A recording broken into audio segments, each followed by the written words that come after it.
Nous sommes au centre d'accueil de la Fédération nationale des albinos de Guinée. Dans ce centre, plus de 40 enfants atteints d'albinisme y vivent. Il est 10 heures et Madame Bangoura a déjà terminé la cuisine. Chaque samedi et dimanche, c'est moi qui fais la cuisine. Les autres jours, ce sont mes grandes sœurs qui le font.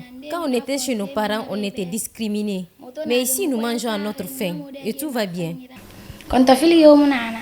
Mohamed Silla était dans la rue à tendre la main pour subvenir aux besoins de sa famille malgré les conséquences des rayons de soleil sur sa peau.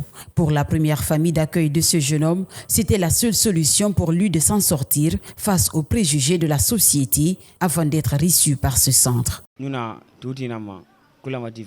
Je mendiais dans la rue. Certaines personnes sont allées demander à ma famille de les laisser me scolariser.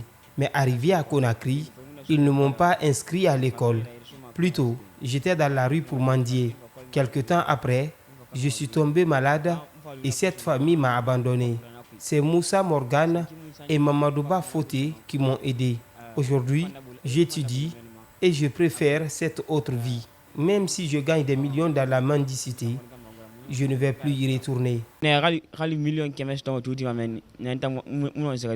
Mamadou Lamarana Diaby a de la chance et il le sait. Élève en 5e année, il se bat pour aller loin dans les études. On peut étudier, grandir et devenir quelqu'un dans la vie.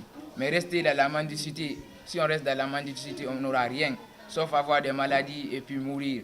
Mais si on étudie, on sera quelqu'un demain, un président, un ministre, un docteur. Nous voici dans le dortoir des femmes. Comme vous le voyez sur ces images, certaines se reposent et d'autres sont concentrées sur leur ardoise. La plus grande a terminé les études, mais peine encore à trouver du travail.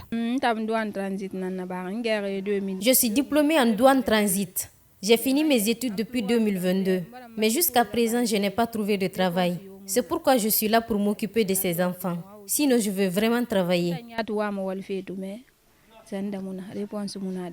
Dans cette cour, ces enfants atteints d'albinisme vivent comme les autres enfants. Certains font du sport et d'autres jouent au tam-tam.